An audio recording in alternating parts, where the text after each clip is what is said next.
హైదరాబాద్ లో కన్సల్టేషన్ మరియు 3,500 రూపాయల colour Doppler test Avis hospitals లో ఉచితంగా పొందండి. నమస్తే రమగారు. నమస్తే జయ. రమగారు, ఈ రోజుల్లో పిల్లల్ని చూసుకుంటే చిన్న వయసుల్లోనే ఉద్యోగాలు సంపాదించేసుకుంటున్నారు. క్యాంపస్లు అనేవి వచ్చేసినాయి. చదువుతూ ఉండగానే క్యాంపస్లో సెలెక్ట్ అయిపోవటం, జాబ్స్లోకి వెళ్ళిపోతున్నారు. జాబ్ రాగానే సహజంగా ఏం ఆలోచిస్తాం పేరెంట్స్గా? పిల్లలకి పెళ్ళిళ్ళు, ఆడపిల్లైనా మగపిల్లడైనా. చదువుకున్నన్ని రోజులు పొద్దున్నుంచి రాత్రి దాకా చదువుతోనే సరిపోతూ ఉంటుంది. స్కూలు, కాలేజీ, హోమ్ ట్యూషన్సో సపరేట్ సబ్జెక్ట్స్ కోసం ట్యూషన్సో ఇట్లా. ఇది అయిపోయిన వెంటనే ఉద్యోగం, పెళ్ళి, అన్నీ బాగున్నాయి. చక్కటి సంపాదన కూడా ఉంటుంది. కానీ పని పాటల విషయంలోనే చాలా ఇబ్బందులు పడిపోతున్నారండి. నిజంగా అసలు ఆడపిల్లలకు కానీ మగపిల్లలకు కానీ ఒక్క పని, కనీసం స్టవ్ వెలిగించి ఒక దోశ వేసుకోవటము, అంత అన్నం వండుకోవటం, అంత కూర వండుకోవటం కూడా రాని పరిస్థితుల్లో ఉంటున్నారు. ఇక్కడే మన ఇంటికి దగ్గరలోనే ఉంటే సంతోషం.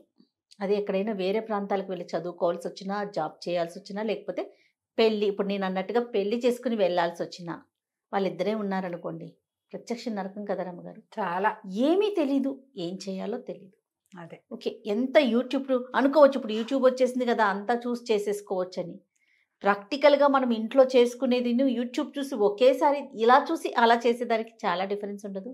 ఖచ్చితంగా ఉంటుంది. అది అంటే మనం నేర్పించలేకపోతున్నామా, లేకపోతే అంత టైం ఉండట్లేదా, వాళ్ళే కేటాయించలేకపోతున్నారు, లేకపోతే ఇప్పుడే ఎందుకులే పెళ్ళైనాక ఎట్లానో తప్పదు కదా అనే ఒక ఆలోచనతో వదిలేస్తున్నారా? నాకు అర్థం కాదు. మగపిల్లల విషయంకి వచ్చేసరికి మగపిల్లలకి అస్సలు రాని పిల్లలు కూడా చాలా మంది ఉన్నారు రమ్మగారు. అవును, ముద్దుగా పెంచుతారు జయ. మనకి అమ్మాయి ఒకటి రెండు పిల్లలు అయితే గబుక్కున అంత అన్నం వండుకొని ఇంత కూర కూడా వండుకోకుండా బయట నుంచి అన్నం ఆర్డర్ తెప్పించేసుకుంటారు, ఆర్డర్ చేసేసుకుంటున్నారు. లేకపోతే ఏ చుట్టుపక్కల వాళ్ళు వాళ్ళని మోసేస్తారు కదా. చాలా ఇళ్లలో ఆడపిల్లలు ఉన్నా సరే నాన్నలే వంట చేసి పెట్టే వాళ్ళు కూడా కనిపిస్తారు. ఏంటంటే మనకి 1, 2, 2 పిల్లలు ఉండటము. ఇప్పుడు లేటెస్ట్ పెళ్లి చేసే పిల్లలంటే వాళ్ళ పేరెంట్స్ కూడా 2 ఉద్యోగస్తులై ఉండటము. ఏదైనా వంట మనుషుల్ని పెట్టుకోవటము, లేదా కూరలు తెప్పించుకోవటము, కూరలు బయట కర్రీ పాయింట్ల నుంచి వచ్చేయటము.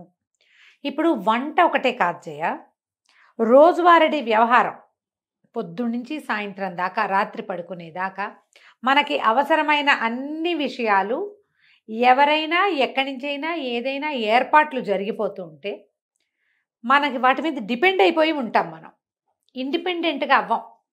ఇప్పుడు స్నానం చేస్తారు, బాత్రూమ్ ఒకసారి ఒక చీపురు వేసి కడుక్కోవటం చేస్తారా ఎవరైనా? పిల్లలు పిల్లలు అంటారా? పిల్లలు చేయరు అమ్మగారు. స్నానాలు చేస్తారు, ఆ అండర్వేర్లు జాడి చారేసుకుంటారా? చాలా తక్కువ మందిని చూస్తాం. టవల్ ఆరేస్తారా? బాక్సులు కడుక్కోవటం, బాక్సులు సర్దుకోవటం, వాటర్ బాటిల్స్ లాంటివి నింపుకోవటం, తమ బట్టలు, తమ సామాన్లు అవన్నీ అరేంజ్డ్గా పెట్టుకోవటం, ఇవన్నీ మనం రేర్గా సినిమాలలో చూస్తాం. రెగ్యులర్గా అసలు జరగవు. తల్లులే చేసి పెడతారు. ఇంట్లో ఒకళ్ళు ఉంటారు కదా అమ్మగారు, జీతం లేని పని మనిషి అనుకోవాలి, అన్నిటికీ అమ్మా అంటే అయిపోతుంది. నా సాక్స్ ఏవి, నా చొక్కా ఏది, నా షూస్ ఏవి, నా అదేది, నా ఇదేది, అది ఎక్కడుంది, ఇది ఎక్కడుంది అంటే ఉద్యోగస్తులైన తల్లులు కూడా పిల్లల్ని మోస్తారు ఖచ్చితంగా. ఇప్పుడు ఇవాళ రేపు కొంచెం ఉద్యోగస్తులైన వాళ్ళు కొంచెం బెటర్గా ఉంటున్నారు, పిల్లలకి కొన్ని నేర్పిస్తున్నారని భావించాలి. కొంతమందికి నేర్పించబడుతోంది, కొంతమంది వాళ్ళ అవసరానికి వాళ్ళని. తల్లి ఉండదు, సాయంత్రం అయ్యేసరికల్లా వీళ్ళే పాలు వేడి చేసుకుని తాగుతారు, ఇంకేదో కార్న్ఫ్లెక్స్ వేసుకుంటారు, ఓ దోశ వేసుకుంటారు, బ్రెడ్ టోస్ట్ వేసుకుని తింటారు, ఆమ్లెట్లు వేసుకుని తింటారు, చూస్తున్నాం మనం. ఏవో తినేస్తారు. నీకు తినేయటం ఒకటి ఇంపార్టెంట్ పాయింట్. దీంతో పాటుగా తినేశాక దాన్ని సవరించటం ఉంది చూసావు, అది మెయిన్. కానీ తల్లులు ఏం కోరుకుంటారు? తింటున్నారా, ఓకే, ఆ టైంకి నేనున్నా లేకపోయినా కడుపు నిండుతుంది కదా. ఆ గ్లాసు ఆ సింక్ లో పెట్టటము, ఆ గ్లాస్ కడిగి పెట్టటము, ఆ ఆమ్లెట్ వేసుకున్నదో, ఆ దోశ వేసుకున్నదో, ఆ పెనం యథాప్రకారం ఏ ప్లేస్లో తీసారో ఆ ప్లేస్లో పెట్టేయటం, మిగిలిన దోశ పిండి ఎత్తి ఫ్రిడ్జ్లో పెట్టడం. ఎలా తమ వంటింట్లోకి ఎంటర్ అయినప్పుడు వంటిల్లు ఎట్లా ప్లాన్డ్గా ఉందో అదే ప్లాన్లోకి మళ్ళీ వెనక్కి తెస్తున్నారా, ఇది మనం నేర్పించాలి. ఇప్పుడు పిల్లలకి లైన్గా పనులు చేయటం వస్తాయి. చాలా రోజుల క్రితం ఒక ఆవిడ ఎప్పుడో మాట్లాడారు జయ నాతో, ఎప్పుడో ఒక 2-3 సంవత్సరాలైంది. ఈ అమెరికాలో అవి పంపించేస్తారండి, నన్ను అలాగే పంపించారు. చిన్నప్పుడు వంటింట్లోకి వెళ్తే మా అమ్మ నాయనమ్మ ఇప్పుడు ఎందుకు వంటింట్లోకి, హాయిగా చదువుకో, పెళ్ళయ్యాక చేసుకోవచ్చు పని అనేవాళ్ళండి. నన్ను ఏమీ చేయనివల్ల 21, 22 నా ఉద్యోగం వచ్చిన సరికల్లా పెళ్లి చేసేశారు, అమెరికా పంపించేశారు. ఏడ ఫ్రెండ్స్ గందరగోళం ఏమిటో, వాళ్ళందరూ ఏమిటేమిటో చేస్తారు. నాకు ఒక ముక్క రాదు, ఏమీ రాదు, నాకు ఏమీ రాదండి. ప్రత్యక్ష నరకం చూశాను నేను. రోజు ఏడ్చేదాన్ని. ఎంత అల్లారి ముద్దుగా పెరిగాను నేను. ఎంత బాగా చూశారో ఇంట్లో. చూసి నన్ను ఉద్ధరించిందేం లేదు వాళ్ళు. మా అమ్మని నాయనమ్మని తిట్టుకొని రోజు లేదని చెప్పారు నాకు. చూడండి, వీళ్ళ వల్ల కదా నేను ఇలా స్టూపిడ్లా అయ్యాను. ఇదేమిటి ఇంత దద్దమ్మలా ఉన్నాను, వాళ్ళందరూ బాగా చేస్తున్నారు, ఇతనేమో వాళ్ళు బాగా చేస్తున్నారు, నువ్వు ఎందుకు చేయమంటాడు. ఇంట్లో ఉంటాను, ఉంటే ఏమిటి నాకు రావాలిగా పని. వంట రాదు, పని రాదు, లైన్గా పని చేయటం అనేది ఒక స్టామినా. రోజంతా పని చేస్తూ ఉండటం ఎవరికి వస్తుంది అది? దేని తర్వాత ఇది చేయాలని కూడా ఇంపార్టెంట్ కదా. ఇది దీని గురించి ఒకసారి మాట్లాడాలండి. Yes yes. కానీ ఈ తరం పిల్లలు కొంత మీరు అన్నట్లుగా కొంత మారారు రమ్మగారు. ఎందుకంటే మా పింకి యూఎస్కి వెళ్ళింది కదా, అసలు వెళ్ళే వరకు కూడా ఇంట్లో ప్రతిదీ కూడా చేతికి అందించడం, నోటికి అందించటమేనండి. ఇప్పుడు వెళ్తే కుక్క పిల్లలు అనకూడదు కానీ ఎన్ని డిషెస్ అనుకుంటున్నారు రమ్మగారు. ఆ ఫొటోస్ చూస్తుంటే షాక్ అవుతున్నాం మేమైతే. ఏమిటి ఇవన్నీ వండేస్తాం, ఎలా చేస్తున్నావు అంటే మొత్తం మన వీడియోస్ అని చెప్తుంది. యూట్యూబ్ లో ఇప్పుడు ఒంటరిగా ఉంటే కొన్నాళ్ళు ఉద్యోగం కోసం శుభ్రంగా చేసుకునే పిల్లలు కూడా కనిపిస్తున్నారు. కానీ ఇబ్బంది కదా, ఇబ్బంది. ఫస్ట్ లో కాస్తంత ఇబ్బంది పడద్దు, దాన్ని ఎంజాయ్ చేసి చేయగలిగితే సంతోషం. అది ఇది పి సత్యవతి గారిని, రైటర్ పి సత్యవతి గారు. పెద్దవారు జయ 80 years ఉంటాయి. వారి కథలు భలే బాగుంటాయి. అందులో ఒక కథ రాశారు, ఒక రాజా ఒక రాణి అని. ఓ, దీనికి ఒక కథ కూడా ఉందా? భలే బాగుంది, ఇంట్రెస్టింగ్గా. అమ్మాయిని వాళ్ళ అమ్మ అది ఎప్పుడే ఇంజనీరింగ్ అయింది, కాలేజీలో చేరి అది ఆఫీస్లో చేరింది, క్యాంపస్ సెలెక్షన్. ఎంతో బాగుంది. అది ఫ్రెండ్స్తో మాట్లాడుకుంటుంటే పని పిల్ల వస్తుంది, జ్యూస్ ఇస్తుంది, జ్యూస్ తాగాక జ్యూస్ గ్లాస్ పట్టుకెళ్తుంది. వంట ఆవిడ వంటింట్లో వంట చేస్తుంది. పెళ్లి చూపులు అరేంజ్ చేసాం, నువ్వు రా, నీకు దీని దగ్గరికి బీరువా దగ్గరికి ఏం బట్టలు వేసుకోవాలో చెప్తానంటుంది వాళ్ళమ్మ. ఈ ఫోన్లో కబుర్లు చెప్పుకుంటూనే వాళ్ళ అమ్మ దేవతోటి వెళ్ళి రేపు పెళ్లి వాళ్ళు వస్తే వేసుకోవాల్సిన డ్రెస్సు, దానికి మ్యాచింగ్ నగలు, కావాలంటే ఇంకో డ్రెస్సు కుట్టిద్దాం, అన్నీ వాళ్ళ అమ్మే అరేంజ్ చేసింది. పెళ్లి చూపులు, పెళ్ళైపోయింది. పెళ్ళైపోయిన తర్వాత ఏమిటి ఇప్పుడు ఎవరైనా వస్తే ఏం బట్టలు వేసుకోవాలో అమ్మే చెప్పాలి. దాని మీదకి నగేం పెట్టుకోవాలో, చెవులకి ఏం పెట్టుకోవాలో, ఎలాంటి వేసుకోవాలో, చెప్పులు ఏం వేసుకోవాలో అమ్మే. వంటింట్లో వంట మనిషి ఉంది, పై పిల్లకి చిన్నపిల్ల ఉంది, పై పనులకి అన్నీ అది అందిస్తుంది. ఇది బొమ్మలాగా తయారైతే చాలు, దాని ఇస్త్రీ బట్టలు రెడీగా ఉంటాయి, దాని ఫుడ్ ప్లేట్లో రెడీగా ఉంటుంది, లంచ్ బాక్స్ రెడీగా ఉంటుంది, వాటర్ బాటిల్ రెడీగా ఉంటుంది, హ్యాండ్ బ్యాగ్లో కూడా వాళ్ళ అమ్మ ఎప్పటికప్పుడు డబ్బులు ఉన్నాయా అని చెక్ చేసి డబ్బులు పెడుతుంది. పెళ్ళయింది. పెళ్ళైతే ఓ రోజు రాత్రి అల్లుడు ఫోన్ చేశాడు అర్జెంటుగా. ఏంటండి మీ అమ్మాయి ఒక మాట విందు, ఎంతసేపు ఆన్లైన్లోనే ఉంటుంది, ఫోన్లోనే ఉంటుంది, ఒక పని రాదు, ఎంతసేపు ఏడుస్తుంది, ఇండియా వెళ్ళిపోతానంటుంది, ఇదేమన్నా బెజవాడ బందరా ఊరికే పంపించేసేయటానికి, అర్థం చేసుకోదు అని పెద్ద పెద్ద కేకలు పెట్టాడు. ఒక పని రాదు, ఏ పని చేయదు, ఎప్పుడు ఆన్లైన్లోనే ఉంటుంది అన్నాడు. కూతురుకి ఇచ్చాడు. ఇప్పుడు కూతురు ఏమైనా చెప్తే అల్లుడు వింటే బాగోదు కదా. ఎక్కడికి బోళ్ళంత ఖర్చు పెట్టాం పెళ్ళికి, కట్నం వద్దని బాగానే బోళ్ళంత ఖర్చు పెట్టించారు. కట్నాలు వద్దంటారు కదా, కట్నం వద్దు గ్రాండ్గా చేయండి అంటారు. ఇవాళ రేపు నేను ఇది అనుకుంటాను, ఓ 10 లక్షలు ఇవ్వండి అంటే 10 ఇచ్చి మిగిలినవన్నిటికీ కట్ చేయొచ్చు. ఇప్పుడు ఈ కట్ చేయకపోతే 10 కాస్త 30 అవుతోంది. అంతేగా, 30 అవుతుంది. అన్ని గ్రాండ్గానే. కట్నం లేదుగా, కట్నం లేదుగా, కట్నం లేదు, ఇదే పాట. కట్నం లేదు, కట్నం లేదు. కట్నం ఇచ్చిన రోజునే హాయిగా ఉందనుకుంటారు కొంతమంది ఫ్రెండ్స్ ఉన్నారు ఈ మధ్య, పెళ్ళిళ్ళే ఆడపిల్లలు పెళ్ళిళ్ళు చేసిన వాళ్ళు. కట్నం ఇచ్చిన రోజునే హాయిగా ఉంది, మేము ఇంతే చేయగలమండి అని చెప్పేవాళ్ళం. ఇప్పుడు వెళ్ళలేవు ఖర్చులకి. ఈ కూతురుతోటి మాట్లాడి కూతుర్ని, ఏమే ఎందుకమ్మా కాస్త పని చేయొచ్చు కదే, ఆ పాత్ర నేర్చుకుంటే. ఏం నేర్చుకోనమ్మా నేనేం నేర్చుకోను, ఏనాడైనా నన్ను ఏమైనా చేయనిచ్చారా? ఆఖరికి నా కాఫీ గ్లాస్ కూడా పని పిల్లే పట్టుకెళ్ళలేదు కదా. నాతో మీరు అడ్జస్ట్ అయ్యారు, ఇప్పుడు నేను ఎట్లా అడ్జస్ట్ అవ్వను ఇతనితోటి? ఎంతసేపు నన్ను పని మనిషిని అనుకుంటాడు, వాళ్ళ అమ్మలాగా చేయట్లేదంటాడు, కౌంటర్ శుభ్రంగా లేదంటాడు, బాత్రూములు కడగమంటాడు. నేను ఎప్పుడైనా చేశాను, ఇప్పుడు నన్ను అవన్నీ చేయమంటున్నాడు. నా వల్ల కాదు, బయటికి వెళ్ళడానికి వీలు లేదు, ఉద్యోగం లేదు, 6 నెలలు డిపెండెంట్ వీసా మీద ఉంటారు. శుభ్రంగా అక్కడే ఉంటే నేను ఇదయ్యేవాదని, టీమ్ లీడర్ అయిపోయేదాన్ని.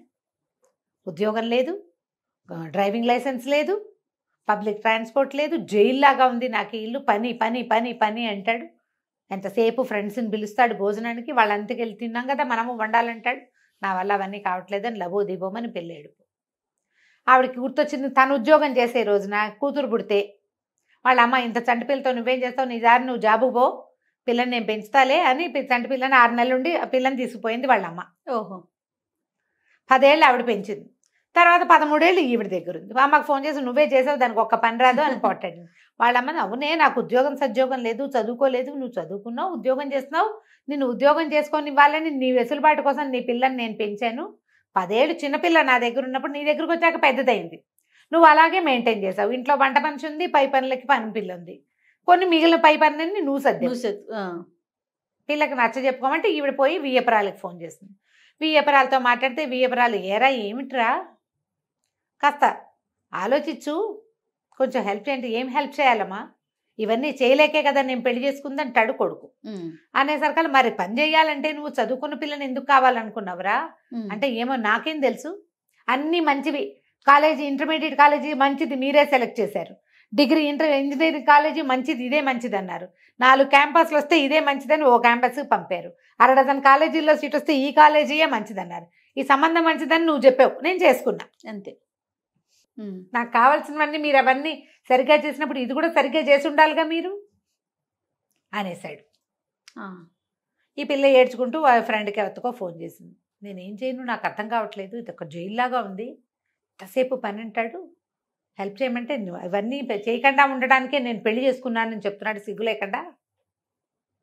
పెళ్లి చేసుకుంటే పెళ్ళాన్ని చేసేస్తుందని మొన్న కీర్తి చెప్తోంది కదా, వాళ్ళ చుట్టాల అబ్బాయి ఇండియన్ అమ్మాయిని పెళ్లి చేసుకుంటే వాళ్ళైతే అన్ని పిలవగానే అన్ని చేసి పెడతారు, అమెరికన్ అమ్మాయిని చేసుకుంటే అదేం పని చేయదు, ఇండియా నుంచి తెచ్చుకుంటాను, ఇండియా నుంచి ఆడవాళ్ళు ఏంటంటే మా అమ్మ చేసినట్టే ఎందుకు చేయమంటాడు, మా అమ్మ వర్కింగ్ ఆవిడన్నీ చేసేది, నువ్వు ఎందుకు చేయమని అడుగుతారు. అవునవును, ఇక్కడ కౌన్సిలింగ్ దొరుకుతాయి, థెరపీలు దొరుకుతాయి, వాటికి వెళ్ళండి, మీ ఇద్దరు కూర్చుని మాట్లాడుకుని కొంచెం సార్ట్ అవుట్ చేసుకోండి అని ఫ్రెండ్ సలహా చెప్పింది. మన ఇళ్లలో ఇలాగే ఉంటుంది. ఈ పిల్ల చెప్పింది మా అమ్మ ఎక్కడైనా బిజీగా ఉన్నా మా వంట ఆవిడ రాపోయినా నేను మా నాన్న హాయిగా బయటకు వెళ్ళి తినేసి సినిమాలకు వెళ్ళి ఎంజాయ్ చేసేవాళ్ళం, వంట మనిషి రాకపోతే బయటకు తినచ్చని ఒక ఆసరా ఉండేది. ఇప్పుడు ఇక్కడ ఏంటి అన్ని మనుషులు నేనే అంతేగా, వంట మనిషి, పని మనిషి, ఇంకో మనిషి, క్లీనింగ్ మనిషి. కొంతకాలం గడిచింది, వీళ్ళు ఎలాగో అడ్జస్ట్ అయ్యారు. వీళ్ళకో పిల్ల పుట్టింది. వసుంధర గారు కూతురు దగ్గరికి తల్లి వచ్చి పురుడు పోసింది, పిల్లని నేను తీసుకెళ్తాను అని చెప్పింది. చెప్పేసరికి ఇంకో యువరాణిని తయారు చేయండి అన్నాడు అల్లుడు. వాళ్ళ అల్లుడు తండ్రి ఏమో పంపించరా, వాళ్ళే కాదు మేము కూడా ఉన్నాం కదా, మేము పంచుకుంటానులే, ఆవిడ ఒకదాని మీద పడేయకుండా పిల్లని 4 రోజులు తిప్పి కొంచెం పెద్దదయ్యాక మీకు ఇస్తాము అంటే, ఈ అమ్మాయి ఏం చెప్పిందంటే వద్దమ్మా, నువ్వు అడ్జస్ట్మెంట్ నేర్చుకోమన్నావు, నేను నేర్చుకున్నా, ఇప్పుడు కూడా ఈ అడ్జస్ట్మెంట్ నేనే చేసుకుంటా, మాతో పాటే ఉంటే అడ్జస్ట్ అవటం మా పిల్లకి అలవాటు అవుతుంది, మీ దగ్గర ఉంటే అవ్వదు, నేను నా పిల్లని నీకు ఇవ్వనని చెప్పేసి. ఈ కొత్త డైలాగులకి తల్లి ఆశ్చర్యపోయింది. ఎందుకంటే జీవితంలో ఒకసారి కనుక మనం ముందుకెళ్తే మనకి తెలుస్తుంది. పెద్దవాళ్ళు ఏం చేస్తామంటే మనము పిల్లలకి చక్కగా ఉండటం, మేనర్సు గీనర్సు నేర్పిస్తాం కదా, నీట్గా డ్రెస్ చేసుకోవడం, బాగా కూర్చోవడం, కాళ్ళ దగ్గర పెట్టుకో, ఇలాంటివి చెప్తాం కదా. లైన్గా పని చేయటము, అడ్జస్ట్మెంట్ ఉండటము, లొంగి ఉండటము మనం ప్రాక్టీస్ చెయ్యం, ఇవ్వం మనం. వివాహం అనగానే లొంగి ఉండటం, ఆడ మగ ఇద్దరు కూడా ఎక్కడో చోట దిగటం, ఆగటం, తగ్గటం, లొంగి పని చేయటం, ఈ ప్రాక్టీసు కావాల్సిందే. దీనికి మొదట నో చెప్పటం నేర్చుకోండి. ఇది వరకు చెప్పాం మనం ఈ మాట. పిల్లలకి నో చెప్పాలి. వాళ్ళ చేతుల్లోంచి గ్లాసులు ప్లేట్లు తీసుకునే పనులు చేయబోకండి. తిన్న ప్లేటు ఎక్కడ పెట్టాలో అక్కడ పెట్టి తీరాలి. ఆ అమ్మాయి ఐఏఎస్ చదువుతున్నా సరే, ఎంబీబీఎస్లు ఐఏఎస్లైనా దీనికి ఇది కాదు. ఎవరైనా సరే ఎక్కడ కూర్చొని తినాలో అక్కడ తినాలి. ఆ తిన్న తర్వాత ఆ ప్లేట్ని ఏం చేయాలో అది చేసి తీరాలి. మీరు అలా చేస్తే కనుక మీ పిల్లలు చాలా హాయిగా ఉంటారు. సత్యవతి గారు ఆ కథ చదివాక నేను వారికి ఫోన్ చేసి మరి ఈ కథ చెప్తానండి అని అడిగాను. చిన్న కథే, 4-5 పేజీలది. ఎంత 2 పెద్ద పెద్ద జీవితాల గాథలు అవి. అంతే కదా, ఎంతమంది ఇట్లా సఫర్ అవుతారో జయ. అవునండి. పెళ్ళాం వచ్చి మా అమ్మలాగా అన్నీ చూస్తుంది. ఎలా చూస్తుంది? నీతో పాటే ఎల్కేజీ నుంచి అన్ని పోటీ పరీక్షలు రాసిన పిల్ల మీ అమ్మ ఎలా అయిపోతుందో చెప్పు. ఎట్లా అయిపోతుంది? అన్ని పోటీ పరీక్షలు, అన్ని చోట్ల కాంపిటీషను, అన్ని ఉద్యోగాలకి వెంపర్లాట, ఇవన్నీ నీతో సమానంగా చేసిన పిల్ల మీ అమ్మలాగా ఇల్లు గడగటము, వాకిళ్ళు గడగటము, వాకిట్లో ముగ్గేయటము, పువ్వులు కట్టడం రాదు మా కోడలకని ఒక ఆవిడ వెటకారంగా చెప్పారు. అదో పెద్ద బ్రహ్మ విద్య. రాకపోతే పోనీ, వరకు నేర్చుకునేవాళ్ళం చిన్నప్పుడు. ఎండాకాలం పువ్వులు కట్టడం నేర్చుకోవటం, ముగ్గులు వేయటం నేర్చుకోవటం, మెహందీ పెట్టడం, అవన్నీ నేర్చుకునేవాళ్ళం. ఇప్పుడు అసలు ఏవి పిల్లలకి, వాళ్ళకి ఇంట్రెస్ట్ ఉంటే నేర్చుకుంటారు, లేకపోతే లేదు. అవి వాటికంటే చాలా అవసరం ఏంటంటే రోజువారీ ఇల్లు నడిపే చతురత కావాలి కావాలిగా. అవునండి, అవి నేర్పించండి, ఆడకి మగకి కూడాను. డెఫినెట్. ఆలోచించండి ఇలాగా. రైట్ రామ్ గారు, నమస్తే. నమస్తే జయ.